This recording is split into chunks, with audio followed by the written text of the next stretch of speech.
Hey, There, I'm in now. I'm in. I'm not sure. Oh, it looks like okay. It's there. We can hear. We can hear on YouTube. Hopefully Oh, it that. works on YouTube. Yeah. I wish I knew what I did, Yeah. but I don't Never be able know. to do it again, will you? Well, I'll have to figure it out. StreamYard Okay. and Matt Slick YouTube seems to be working. Now I got to find the YouTube one. Yes. So we're live. We're live on your channel now. So Okay. yeah. I don't know what I did. So I guess you can let those other guys in. I got the link from the other chat, so All right. This is, hopefully they can okay, pop in. let me click that. And then I got this. So now I have that. Okay, good. YouTube. Okay, okay, let me put this, I'll be done this really quickly here. 12/7/2019, Matt Slick, Skylar, Fiction after show. Well, it's already oh, I guess you're putting on your Facebook page too. Yeah. Gotcha. Okay, and then click Gotcha. that, Gotcha. click All that, right. and now get back to wherever that was. StreamYard. There we go. Okay. Add and add. Whew. All right. Hey, Solifide, how are you? I'm doing fine, man. Thanks a lot for the debate I was watching, and to be honest, I was a little surprised by this atheist remark and dishonest answers. But yeah. Yeah, I didn't think he was very good. Yeah. I've had some decent discussions with Skylar Fiction. The critique that I was leveling before we had trouble getting started was just neither one of you seemed to be supporting your position. You both seem to be more interested in disproving the other's position, but without any real concrete understanding of your actual arguments. It was very difficult to see how like how your claims against the other arguments fit with the actual argument. Well, I purposely went after his position. I wanted to dismantle his position, and it was easy to do. Well, what was his position, though? His position is that subjective morals are the norm, and there are no objective morals. He could not establish that there were no objective morals because you have to establish that there is no God. And he can't do that. But can't you have objective morals without God? I mean, I'm a moral realist. I have objective morals without God. It depends. But how can you have that? How can you have objective morals without God? Because when it comes to atoms and molecules, what is it that is objectively moral about them? I mean, what's the difference between breaking a chair and shooting a human being? Well, one is a moral infraction. Well, it depends upon whose chair it is. Breaking a chair could be a moral infraction too. There's these things called property rights. They're all made up of molecules. So I'm asking you the principle of this supposed moral objective reality that you claim you believe in. What's the difference between the molecules that make up a chair and the molecules that make up a human? Why is it wrong to shoot and dismantle the molecules of a human being, but it's not wrong to dismantle, let's say, a chair that you own? I have a definition of morality. I believe your definition is probably pretty similar, but my definition is morality is a set of rules that binds individuals into a cooperative community. What is your definition of morality? Right, something like right and wrong? Yeah, my morality is based on what God has revealed, what is moral and what is not moral. But your morality is based on a subjective viewpoint of what you believe is moral. So you can't claim that your subjective viewpoint, because you're doing exactly what Skylar was doing. Skylar was trying to conflate his subjective reality with objective reality, and you're doing exactly the same thing. Can I have your definition of morality? Hey, maybe you guys could set up I a just told debate. I know, Matt. That'd be interesting. Yeah, I just told you my definition. It's what God has revealed, what is moral and what is not moral. So let's talk about what God has revealed. Does God has God revealed to you whether or not you should break chairs? What has God revealed to you the difference between shooting a chair and shooting a human being? Well, God has. He said that Okay, murder of a human being, let me answer. He said that murder of a human being is wrong. Doing something wrong to a human being is morally wrong. But if you go ahead and you destroy a chair, if you own the chair, then it's not wrong. If you destroy a chair that someone else owns, then obviously it would be morally wrong. But my question to you is this: if you believe that, and you've already said that you don't believe in the supernatural, you believe in a materialistic universe, therefore you believe in there being only that which is matter and the laws of the universe and so forth. So what is it based on that somehow there's a transcendent property whereby now you have objective morality, because everything is made up of atoms and molecules. So why, and you didn't answer my question, why is it wrong objectively to dismantle the molecules of a human being whereby that human being no longer functions, but it's okay to break a chair that you own? Because the moral laws are how we interact between other human beings, not how we interact. Your moral between laws. chairs. I'm asking you, but you're still giving your subjective reasoning. Matt, What that moral heavy laws? sigh, Matt. What, Matt, it's your channel. Where did these You moral can laws step come in. from? Or is it written on the molecules? I don't see it written on the molecules or the atoms, these moral laws. So where exactly are you getting these moral laws? My definition of morality is a set of rules that binds individuals into a community. That's So your subjective definition. Well, it's what we observe. It's your what we subjective observe. definition. Just admit it's your subjective definition. Are you a moral objectivist or a moral subjectivist? I don't even know what all of that stuff is. Subjective, whatever that stuff is. Matt, you're a moral objectivist, correct? Define your term first. You believe that you believe there are moral facts. There are objective moral truths. I believe there are objective moral truths because they rest in the mind and the heart of God, and He reveals them to us. So without God, there are no objective moral rules.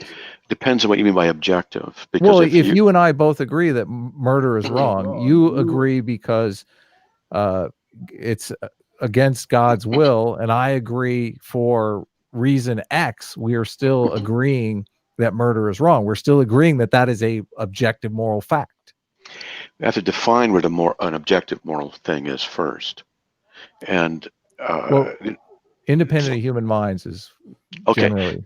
So then you're saying that's why you're a moral realist. You're like, I'm assuming you're in a little bit of Platonism in this. No, I'm not I'm not really big into philosophy. So okay, a moral realist would, I'm trying to answer your question, but you kind of, we got to get terms and things understood. From what I understand of moral realism, you would say that there are objective abstractions. Morals are abstractions. So, you can see my. I wouldn't say that. What do you mean? Well, let me explain what I think. I think I'm understanding it right. Well, maybe I'm. This was my problem with the debate, Matt. Explain your position. I know my position. I'm sorry to interrupt, Matt. I don't want to interrupt you. I don't know your position. Okay. And that's why I was trying to clarify what your position is. And okay. That's what I always like to do. That's fine. Go ahead. What I always like to do is find out what the person's position is so I can discuss them in light of that. That's all. And so I'm trying to understand your moral realism. And I have no problem answering questions and getting into stuff. But in fact, if Skylar had not been so interruptive, we would have gotten a lot further in the debate. But nevertheless, so your moral realism, from what I understand it means, is that since morals are abstractions in that they occur in the mind, they don't occur inside of a test tube or under a rock, that they have an actuality to them out there someplace independent of us. Is that correct from your position? Well, I look at moral facts as being emergent, that they play off of the environment in the same way that maybe something like an airplane design would play off of the environment. Like, you agree that the design of an aircraft is objective, correct? Hold on one second. I have a lot of background noise here. Let me. Well, you would say then that the morals are emergent, that they're not absolute.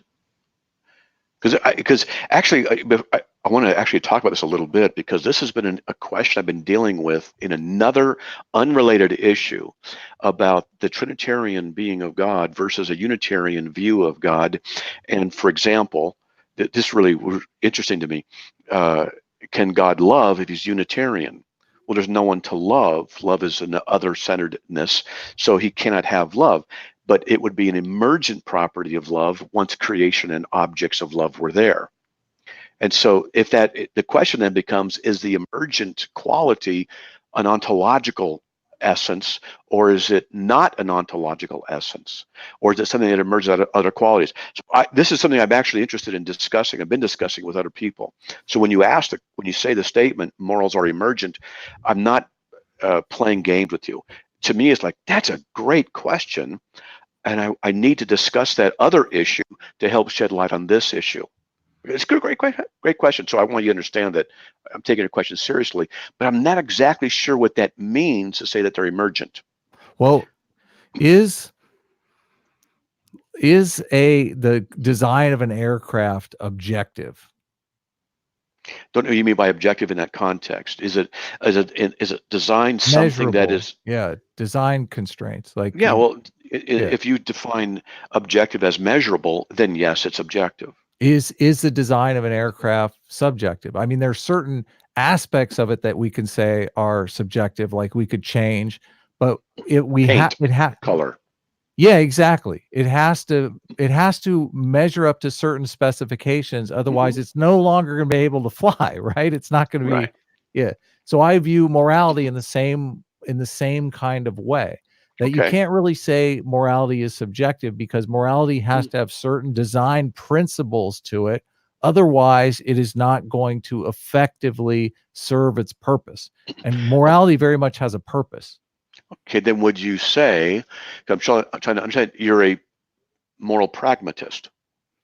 I would say I'm a moral realist. I believe in moral facts. So, but I am a pragmatist. Yeah, because it seems to me what you're saying is that the morals emerge, but they have actuality. Yes. Because they emerge, which means that they're not transcendent and they're not absolute. Well, they could be. I mean, it depends. Like an airplane has certain specifications that it meets because the environment is a certain environment, correct? No, transcendent means it's not emergent. Transcendent means it transcends space and time. Like the laws of logic, for example, are not emergent qualities. They're not dependent upon our minds or whatever. In the Christian perspective, they're dependent upon the mind of God, their universality. And so we would say that when something is transcendent, that it's not dependent upon space and time for its actuality or validity. Yeah. So when I'm seeing what you're saying is that in your moral realism, that these are actual abstractions that have actual existence that we come into contact with. But there's a question, though, if something has existence, then it's either eternal or it's not the case that it's eternal. If it's not the case that it's eternal, then it has a beginning. If it has a beginning, it had to be caused. If it's eternal, then the question becomes, how do you have an eternal abstraction? Because abstractions require minds. So it would imply a universal mind. You see, this is the kind of things I'm thinking about, if this makes sense to you.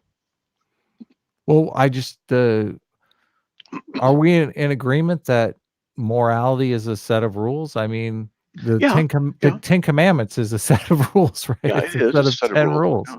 Yeah, it's a set of rules. But if we just merely say morality is a set of rules, Well, anybody could say that. I could make a moral. This thing is not to be used on Tuesday. Now we have a moral Yeah. rule, and that just really doesn't answer the tough questions and the issues. Well, We have it a does. cat It does behind if you, a you. Siamese. I'm a Uh, cat person. yeah. He's got a little Siamese in him, definitely. Yeah, I like cats. Um, Well, see, that's why I'm asking Adam, where are these set Well, of rules that he claims are moral, objective reality? Where does he find these rules? you mind if I kind of work with him through this a little bit? Is it? Are you all Christians? Is it a? I I'm a consider my. Christian. Yeah, I consider myself a Christian atheist, which offends some people. I was raised Christian, and my morality is very much Christian morality, Christian ethics. Say this to avoid problems. Say I'm Christian influenced atheist. To say you're a Christian atheist is like saying I'm a round square. That can't work. By definition, a Christian is not an atheist, so you can't have that. So just say you're a Christian influenced atheist, and that'll be Okay. better. Okay, because that's really what you're saying. You're influenced by Christianity, but you're not a Christian. I think Christianity. I'm a little envious of Judaism that they're more of an ethnicity than Christianity, because I mean I was raised a Christian. My moral compass is very much a Christian. I understand the Christian philosophy. I understand, I think Jesus is the avatar of peace and justice. So I think You're causing my heresy bone here to start twitching a little bit. And why? Because you're saying so many things that I want to address, but let's not get into he's an avatar. Like, I just want to shake you by the shirt. Don't say that. Why? I didn't. What's offensive about the word avatar? Jesus Christ is the creator of the universe. Mm-hmm. He's the second person of the eternal Trinity, who humbled himself, Philippians 2:5-8, became a man, John 1:1, verse 14, Colossians 2:9. And so he's not an avatar. An avatar has to do with New Age. An avatar has to do with Eastern mysticism. It's the New Age component that bugs you. Yeah. I understand. I get it. Yeah. And so this is why in theological discussions, and this is a good time for me to say, this is why I'm so careful about definitions. People sometimes think I'm just being myopic and nerdy or not really facing the issues. No, I'm very precise. And so I need to understand what you mean by those things. What's Jesus's position on forgiveness? He's for it. Yeah, for it. Exactly. Under That's conditions. That's a great thing. Under conditions. Conditions of, accept that he's the Lord and Savior. Yeah. Yeah. It's conditioned on his sacrifice and faith in that sacrifice. You will not receive forgiveness if you reject his deity, his crucifixion, resurrection. And you cannot be saved, and you will be damned for eternity.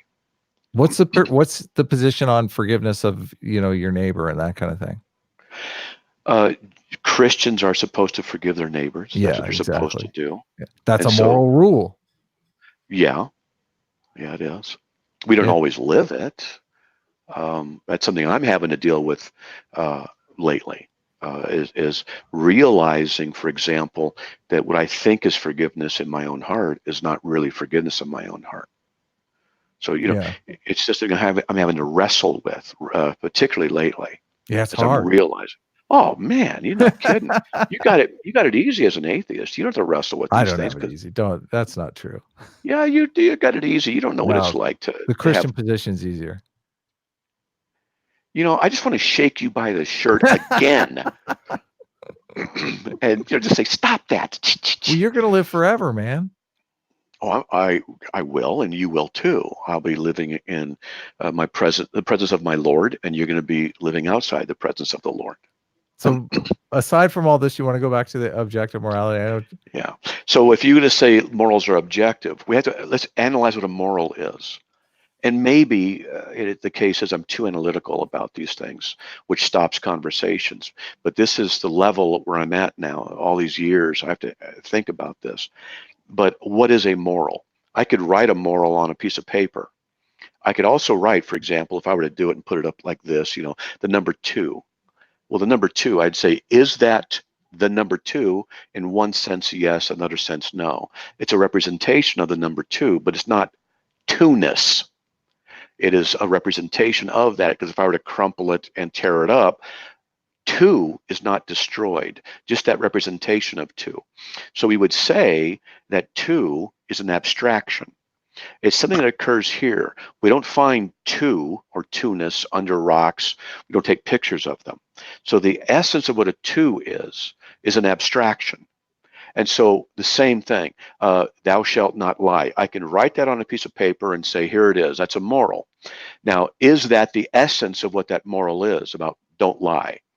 Well, no, because I can crumble it, tear it up. That essence is not gone. So now what we have to deal with is the nature of what that moral statement really is. Thou shalt not lie is an abstraction. What I mean by an abstraction is that this is where it occurs. It occurs here and in your mind as well. I can communicate it to you and you go, yeah, I understand that. This is where it occurs. We don't take pictures of it, except we can write a thing and take a picture of a representation of it. So the nature of that essence, that's the question we're dealing with, because in your worldview, the question I'm asking then is, what is the essence of your moral abstraction? What's the nature? What's its essence? Is it something that's an abstraction that's out there that you and I come in contact with? But if you were to say it's a construction, then we have a problem. If it's a construction, then we're saying, let's say we have a society of 1,000 people. This represents the whole. And the 1,000 people said, thou shalt not lie. Does that statement, that abstraction, obtain universality? Or does it not obtain universality? Or does it have an absoluteness, or does it not have an absoluteness? If it's from your mind and my mind, let's reduce the 1,000 to you and me. And let's just say you say, I'm not putting words in your mouth, I'm not accusing you of evil, but let's just say you say it's okay to lie. And I say, no, it's not okay to lie. We have this abstraction, and now your mind and my mind are different, and we're looking at this and disagreeing. Well, then we have a question. Is the statement, if it was just you and I in existence, thou shalt not lie, is that statement true or not true? We would have no way of determining that. Yeah, we would. Because how? Okay, how? Well, this is what I keep saying. Morality is a set of rules that binds individuals into a cooperative group. If you and I agree that lying is bad, and our community accepts that as a moral truth, an objective truth, and we live under that standard, we are going to compete against other moral communities that may choose deceit as their moral norm. Okay. And we will inevitably outcompete that group because our moral norm is better than their moral norm. But you see, there's a problem here. If we have a society, two societies where, let's just say, everybody in one agrees and everybody in another one disagrees on the same moral, then we can't determine which one is correct morally. We can only determine which one seems to provide survivability. It's not an issue of morality and truth. It's an issue of survivability at that point. And that's not whether or not something is true or false. It's not a moral issue at that point, because morality has what to do, what we'd call an ought. And an is and an ought. There's an is-ought barrier. So ought you not lie to me right now? For example, Adam, if I were to say you ought not lie to me, you may agree or you may not agree, because you may disagree by saying that I'm not accusing you of anything, but you seem to be no problem with me just talking. But if I were to say we ought not lie, and for some reason you want to make yourself look good and you say it's okay to lie, and I say, well, I can't do that. Even if I think I want to make myself look good, I can't lie to do that. Now we have opposing views. Which one is correct? From what you're saying, there is no way to determine which is correct. We only have that's why I said earlier, pragmatism. It leads to what works. But what works isn't moral. What works is just what works. It's not a moral issue. See what I'm saying? Yeah, well, my objective morality is based on, this is why I'm a moral realist, because I believe that you can objectively measure morality. And I don't know that you can objectively measure morality. Obviously, you're going off of your moral intuitions, but until you have a way to objectively measure those Okay. intuitions, I don't know that you can. Here, let me let my cat out. One Okay, second. sure. Then I have a question for you.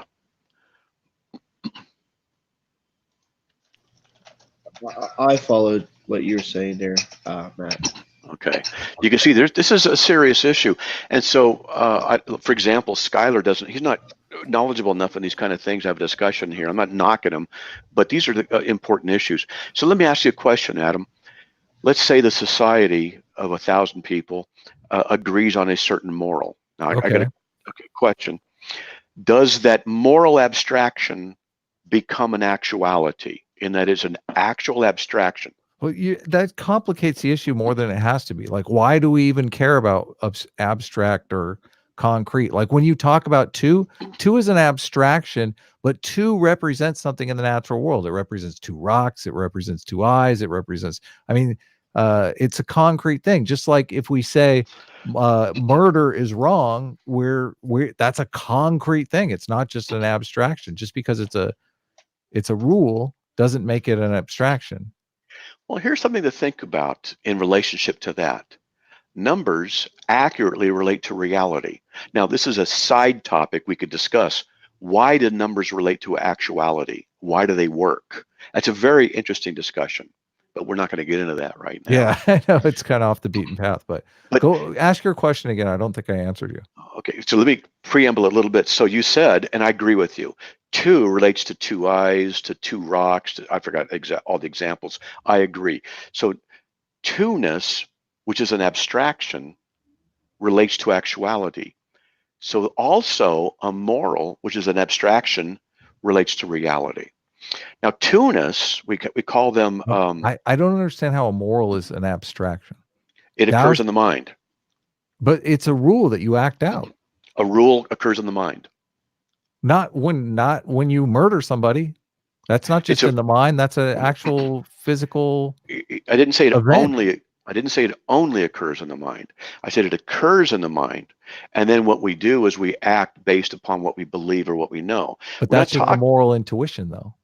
Your moral intuition could be wrong. We're so close. There's so many things I could say. We can intuit various things. Like do you think moral intuitions can be wrong? Sorry to interrupt again. But. Yes. Oh, yes. Okay, absolutely. so we agree there. Yeah, but how would we know that they're wrong? Well, I have a way to test them. I'm not certain that you do. Oh, I do. But how would you say that a moral thing is wrong from your perspective? Well, from my perspective? Yeah, society agrees on a moral principle. It does, yeah. And that's what makes it wrong. Well, so societies survive and change over time. They thrive, they rise and fall. And those societies are basically competing on moral systems, on ethics. That's what they're competing on. In the same way that corporations are competing on a company ethic. Can I say something here? Oh, no, hold on. Wait. Okay. So let me ask you, Adam, is circular reasoning valid? Obviously not, no. Okay. So a society survives, that's why it's morally good. How do you know if something's morally good? Because the society survives. That's circular. Oh, okay. So your pragmatism leads to circularity. You're saying, we'll just use this "thou shalt not lie," this rule that everybody's agreed on. And tell me how your argument is not circular, because you're just founding you're doing the same exact thing with God. You're saying it's moral because God accepts it. Everybody has circularity, and everybody assumes circularity. Okay. However, your worldview cannot account for your circularity or make it make sense, where mine can. Well, because you're using God? If I assume God exists, then everything falls into place. If I assume that God exists, then I can account for the universality of moral absolutes, the universality of logical absolutes, the universality of our existence and how we got here. But if from your atheistic perspective, you can't account from any of those. Your moral realism is simply a subdivision of an aspect of your epistemological worldview of your atheism.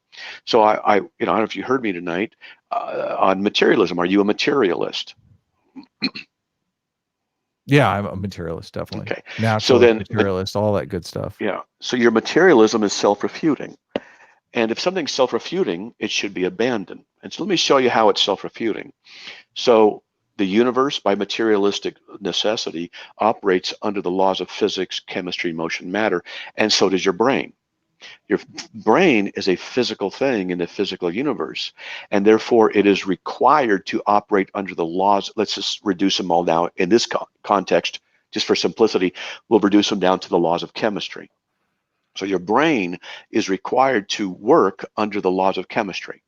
So this means one chemical state that leads to another chemical state in the brain is not a logical necessity, it's a chemical necessity. This means from your materialistic worldview, you cannot know if the chemical reactions in your brain are producing truth statements. They're just producing chemical reactions. That's all. And because, oh, this is starting to go. I'm going to change my stuff. And because of that, you cannot know if your materialism is true, therefore it's self-refuting. Hold on a sec, I have to change to a different speaker and stuff because this is going to go out. What's happening? Oh, this is a wireless. It's beeping, telling me the battery's about dead. Okay, so this is speakers. I'm going to go here. And my mic, I'm going to go to the webcam. Can you guys hear me okay? Can you hear me? I can, but barely. Okay. Yeah, I'm able to hear you. All right. So. Okay, now we can't hear you at all. If you can hear Yeah, me. now you're completely silent, Matt.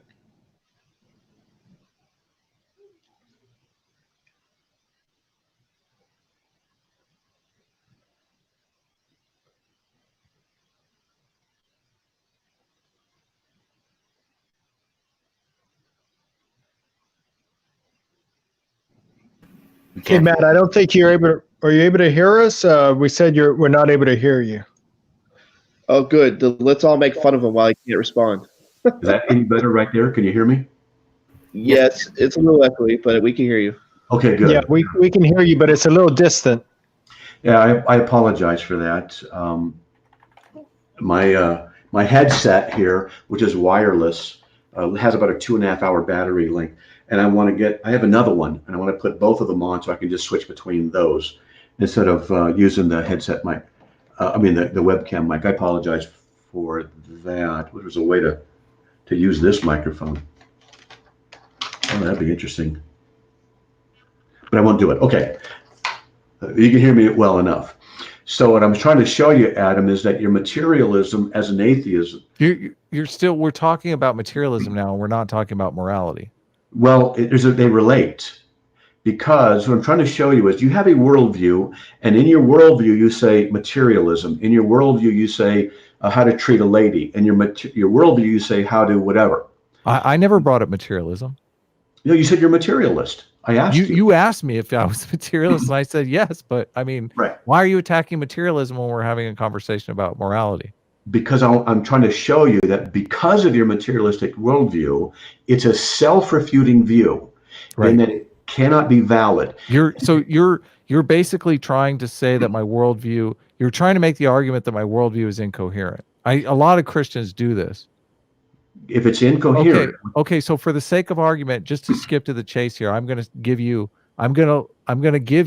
concede here. Okay. My worldview is incoherent. Let's continue our conversation about morality. Okay. A worldview is not logic. A worldview doesn't need to be logically coherent because it's not logic. A worldview is a survival and reproductive strategy in the world. Your materialism, and this is what I want you to understand, it's a new concept for you, and I don't mean that in a condescending way. Your materialism is a self-refuting position to hold. I've already accepted that my worldview is logically incoherent. And then because you're basing other arguments within that worldview, you can't trust your arguments are sound. That's the issue. Well, by logic, but I'm using empiricism. But you see, the thing is that your brain here cannot be trusted. Even in the questioning that you have about morals, can't work. See, what I can do is I can hammer this over and over. I'm not going to, but I can hammer it over and over and get you to the place, which you've already done, and say that your materialistic worldview is self-refuting, which you should then abandon. I don't, wait a second here. I don't care, because worldviews are completely different than logic. Do you understand not that? true. Logic is a tool that we use. A worldview is taking facts from the environment and making a strategy for survival and reproduction in the world. That's the purpose of a worldview. The whole idea that Christians have a worldview that allows them to cooperate and communicate and participate in reciprocal altruism and trust one another, and all those things are the value of sharing a worldview with other people.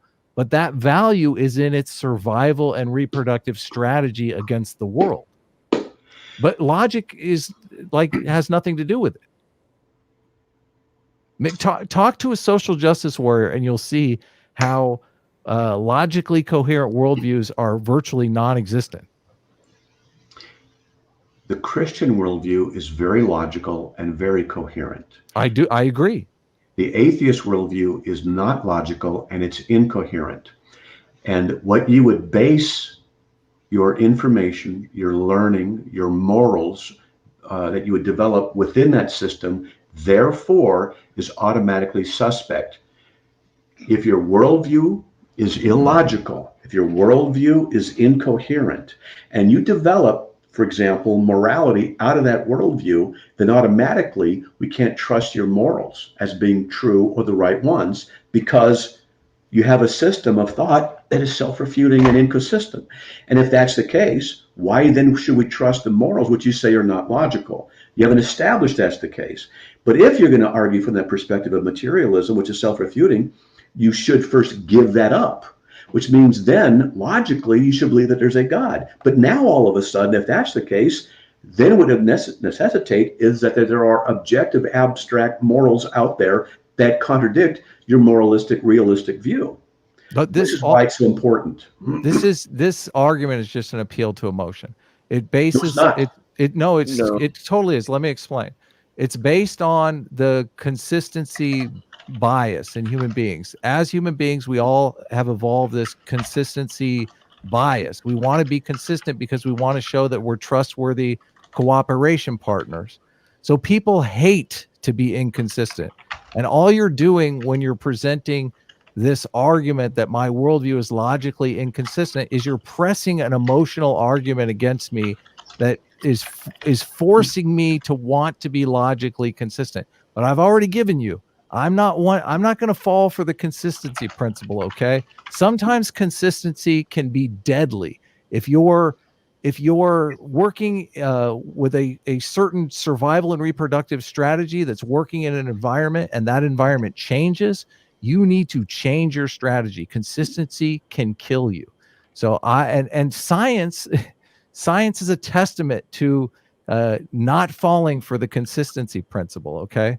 So I don't like being logically consistent is not important to me here. The fact that you keep bringing it up is very much an emotional argument.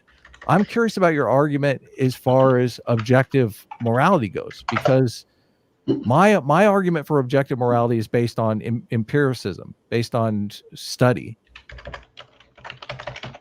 An emotional argument is an argument where you manipulate the recipient or the person's emotions in order. Yeah, that's what you're doing to me when you keep saying, you have to be logically consistent. Otherwise, you're what? Otherwise what?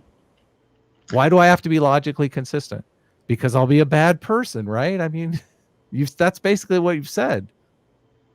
You said I'm suspect. You can't trust me. I got you. I hear you. That's not what I was saying. Okay, what are you saying? I'm sorry. I don't want to straw man your argument. Argument does not use logic. I have used nothing but logic with you. Okay. And I've talked about logical necessity, abstractions, defining our terms. None of this has been emotionally based. And I've tried to be very polite with you, and talking about thou shalt not lie, and I'm not trying to accuse you of anything. I've not tried to be emotional about this at all. So you have mistaken the idea of what an emotional argument is with regard to a logical argument. And I would suggest that you study that, because you'll find out that, no, I'm not committing that fallacy. But do you understand the argument that I'm making? Maybe you could steel man my argument. Well, I'm just trying to I'm not sure what exactly argument you mean at this point, which thing you're referring to. I'm just trying to say that, no, it's not an appeal to emotion. Well, do you know why I'm saying it's appeal to emotion? That's what I'm asking. I don't know why you are, but I can tell you what you're not doing it because of. You're not doing it based on logic. You're doing it on something else. But I believe it's the reason you're saying that, if I can interject. Yeah, go ahead, RB. It is because that's how it's making you feel. So therefore, it's an emotional argument. But it's a logical argument. An emotional argument would be somewhat different. Matt would make an argument that it's just of a different nature. It's an emotional argument would be something like, "I made you mad. That's why you're wrong." Well, no, you could. Right. You should say you're saying that you should not. You should not be logical. You should not be inconsistent. That's what you're saying. Why are you saying I should not be inconsistent? Well, because people who are inconsistent can't be trusted. Okay, that's not an emotional argument. You're saying if I'm inconsistent, I'm untrustworthy. That's not an emotional argument? It's an issue of trust. And if you're inconsistent, it means your arguments aren't valid. It means your rationality is not valid, and therefore we should not trust you. You don't understand what an emotional argument is. You're just misapplying it, okay? So let's tell you what. Ask me a question, and I'll try and give you a very direct Christian response, etc. Well, I'm only going to be on for 15 more minutes, and then I'm going to go. That's fine. You've been very generous with your time, Matt. So the objective moral standard. I mean, I don't know how we're drifting into whether or not my worldview is logically coherent. My worldview is logically coherent. Our worldviews are not coherent between each other. Like your worldview is logically coherent. My world is logically coherent from within the worldviews. But the moralities can. Why do you keep shaking your head? Because your worldview is not interdependent. Because I've shown you from the issue of materialism that is inconsistent. Your worldview is not internally. Okay. I'll give you that. From your perspective, my world is logically incoherent. From my perspective, your worldview is logically incoherent, because in your worldview, a man can rise from the dead, which is scientifically impossible. So that makes your worldview logically incoherent. I'm just not pressing the issue because it would be impolite for me to call and it would also be just an emotional argument. It would just be appeal to emotion. Adam, you just refuted yourself because you just claimed. Hold on. You just claimed that it's logically incoherent for a man to rise from death, and yet, at the same time, you're claiming that logical absolutes, objective absolutes, exist outside of matter, outside of molecules and atoms. So, how do you prove this? How can you prove that these objective absolutes exist outside of atoms and molecules? And where are these rules that you keep speaking of, where these objective rules of morality exist? I can tell Matt. You haven't presented any of them. Matt hates this line of reasoning. The look on Matt's face says it all. Go ahead, Matt. What do you want to say? Work with what you said. Yeah. You said this science has proven that people can't rise from the dead. Right. You made a statement. That's not true. Science is not that. What science is observation, hypothesization, experimentation to learn, to obtain predictability, and then theorization. So hypothesis, testing, and theory. This is basically what it is. And so science cannot reach back into history and say that the resurrection of Christ could not happen. All that science can do is say, we have not yet seen anyone rise from the dead. But then there's a question. Let's just say, because science requires repeatability, let's just say we have someone rise from the dead after 3 days in a lab. Now they have to write it up, and then they have to go over to Argentina and to Brazil, and they have to go to Japan and perform the same experiment for a scientific fact that it can happen or cannot happen. What this is in logic is a category mistake that you're making. So the idea of saying that science has demonstrated that the physical resurrection cannot occur is not the case. The best you can say is we don't have any scientists, we'll grant that, who have seen it occur, but it doesn't mean it cannot occur. So it's a logic issue here. Right. My only point in bringing it up was that there are the two worldviews, that if you start overlapping the two worldviews, you get logical inconsistencies. But the worldviews themselves, I agree with you. People want to maintain logical consistency within their worldview. And that's one of the reasons why they abandon certain truths, because it prevents their worldview from being logically coherent. But you admitted your worldview is inconsistent, which means it's logically incoherent. I said for the sake of argument, I would admit it. But I've shown you that it is. You've not refuted that. Materialism means your brain operates under chemical reactions, which you can't trust. The chemical reactions are producing truth. If you want to take free will off the table, I'm happy to do it. I'm just for the sake of argument, I'm saying that moral systems evolved to bind individuals into communities, and we can test those communities by testing them against what they evolved to do, the purpose that they evolved to do. But all that is pragmatism. You're saying whatever rules we have, they work, society flourishes. Why? Because the rules are right. It's circular reasoning. It doesn't mean something's right or wrong. And by your definition of what morals is, well, then we have morals. By your definition of what objective morals is, then we have objective morals. But it doesn't mean your definitions are the right ones. This is why I was going through the issue of what's the essence of the morals that you're developing. If they are emergent in a society, do they have abstract actuality? If they have abstract actuality, that's a serious problem for you. If they don't have abstract why? actuality, because abstract actuality means that there is a universal, or there's a moral abstraction that exists out there that we are coming in contact with. But that's not possible, because if we invented it, then it wouldn't be out there. It would be purely subjective. And it would also mean that moral could become untrue later on, which means that it would be inconsistent, because then you would have a truth system that refutes itself, because one moral's right or not wrong, depending on what people prefer. It doesn't work. So you're saying that morality comes basically from the mind of God. Am I correct there? Absolute morals. Absolute universal morals come from the mind of God. Am I steel manning your argument? Do you agree with that? No.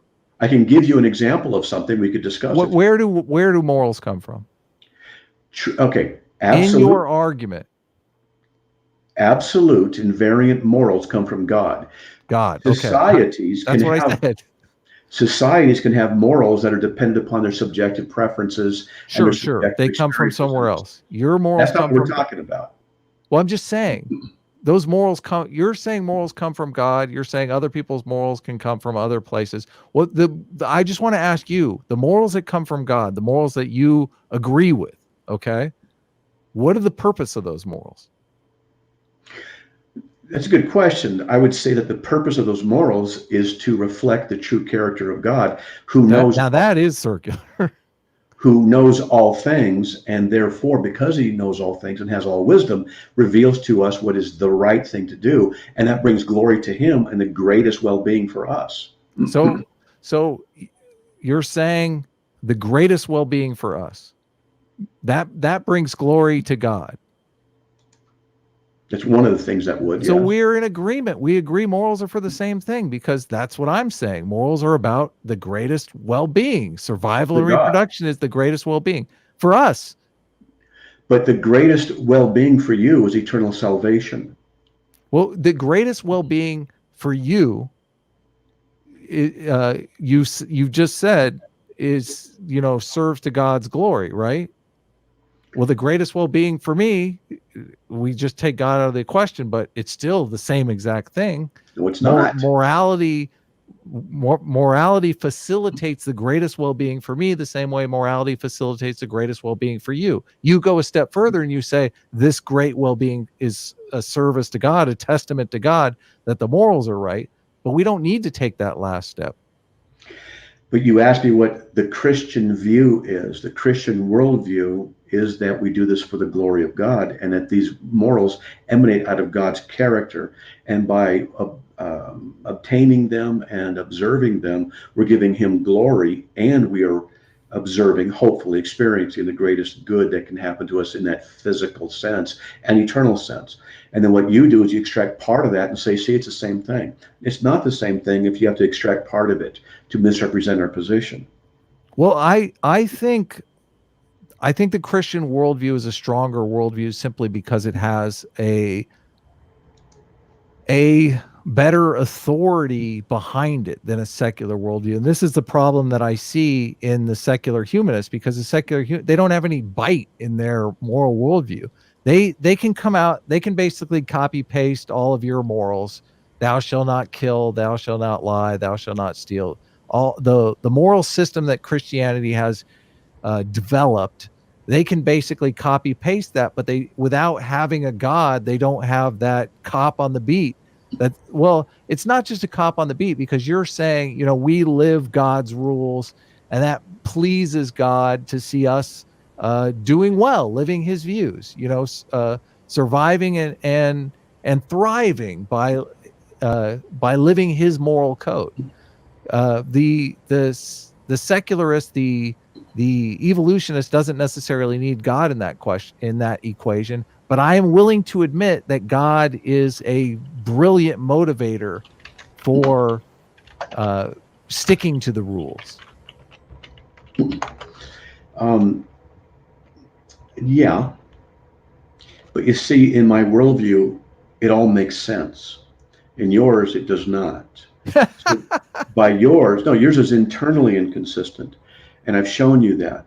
And so what you're doing is not seeking truth, which relates to a reality, but you're seeking an agenda, and the agenda is at the expense of truth. And this is part of the judgment on you and your mind. I am not an agenda guy. I'm not an activist, Sure Matt. Sure you are. I'm not here proselytizing for atheism. I'm very much seeking truth. I am very much seeking truth. You're here. If anyone's proselytizing here, it's you. Of course I'm proselytizing. Yeah. Okay. So you admit it freely. Yeah, I mean, I didn't want to call you out, but I'm not here proselytizing for atheists. I don't want any. I'm not here to convert for the Church of Atheism. I encourage people to be strong in their faith. I really do. I'm interested in morals. I'm interested in moral psychology. I think, you know, there's a lot of agreement, I think there can be a lot of agreement between the secular community and the Christian community. And I don't necessarily think a lot of these conversations are as powerful or as useful as they can be, especially the one that you had with Skylar Fiction was just, I mean, it seemed like you guys were talking past each other more than anything. Sorry, Matt. No, I was analyzing his statements, and he was having problems understanding really the issues at hand. And I understood what he was trying to do by offering red herrings and avoidance. And I wasn't going to play his game. And he accused me of playing a game. I was just being point by point. But nevertheless, I need to get going. It's just a quarter after. I want to get going up to quarter after. I thought Sola Fi might have a question or something like that. He seems to be. Yeah, you can. You know, but I'm going to close it in 2 or 3 minutes. But you got a question, Sola? You guys want to make a comment or something? And by the way, Adam, I enjoyed comment. Yeah, I just didn't want to leave. If he wants to ask a question, I'll answer, and then we'll just call it quits. Okay. So sorry. Can you hear me? Yeah. Okay. I know you got to close in about 2 minutes. I'm sorry, Matt, but I just wanted to. I heard a lot about truth, and I'd like to know both of you guys' definition of truth. Well, I believe in metaphorical truth. I believe in moral truths and scientific truths. They're different things. Okay. What would you say? Truth is that which conforms to the mind of God. See, there's a third truth on the table even. So the only way to know truth is if an absolutely, perfectly, infinitely knowledgeable God were to reveal something to you. Otherwise, you wouldn't know if something's really true. And in materialism, you couldn't know if something's true either. You just have chemical reactions. These are some of the issues we could talk about at a time. But hey, you know what? I'm going to get going just because I could keep talking, and I've been at this now for. Yeah, if you want to debate, I'm friends with James on Modern Day Debate. So if you want to do an honest debate, I'm happy to do one with you, Matt. An honest debate, you said? Yeah, totally. Well, I mean, it's honest. This one wasn't honest? You were being disingenuous? No, I meant you and Skylar Fiction. I felt like there was I felt like you guys. Well, I mean, you left. It kind of broke down. So I mean, there was some miscommunication somewhere. I wasn't talking about our debate here. I was talking about that. Yeah. So he's just argumentative to be argumentative, and he doesn't know things as well as he thinks he does. But that's just the way it is. I but think nevertheless, let me put this down and let's take off. Going, and I'm thinking about doing this kind of a thing regularly, maybe every other week or something like that. Well, I just want to tell you, Matt, that you did an amazing job in that debate against Skylar, and I think that everyone saw that. Skylar has his followers and all, but I think anybody that's honest and they watch that debate, they could easily see that Skylar was continually interrupting you and even attacking you personally, and even I don't know if I'm not really familiar with the whole modern day debate type deal or how they construe their debates, but he was going ahead and using vulgar language in the debate, probably trying to cause you to go ahead and fall apart with regards to the debate. Maybe. But I just think that you did a much better job at holding him accountable to his position, whereby he was trying to claim that the Bible, the teachings of the Bible were wrong or immoral, and you kept claiming, you kept trying to get him to say, okay, well, why are you right with regards to this when you believe in subjectivity alone and not objectivity? And that's why I also believe that Adam is wrong, because Adam doesn't believe with regards to objectivity. He claims that it exists, but he can't show us where these rules are that he claims exist. So I think the atheists just fall apart on all of this stuff. Yeah, boy, I could comment, but I'm not. Yeah, I can show you where the rules come from. I'm happy to do that. So, but that next time we'll do. Where do they come from? Because you've never answered that question. No, I got to get out of here. Where they come? We can have another thing, Adam. Contact me on Facebook and some stuff, and maybe email. Maybe we can work something out too. We can have another discussion because you're polite and. Well, I am seriously interested in truth, man, and like I said, I don't want to disparage anybody's faith, so that's important. Right. Take care, you guys. Have a good night. Right. So what I'm going to do right now is I've never done this before. I'm going to remove people, then close it out. So we'll see you guys. God bless. See you, Sola. See you, Traditional. And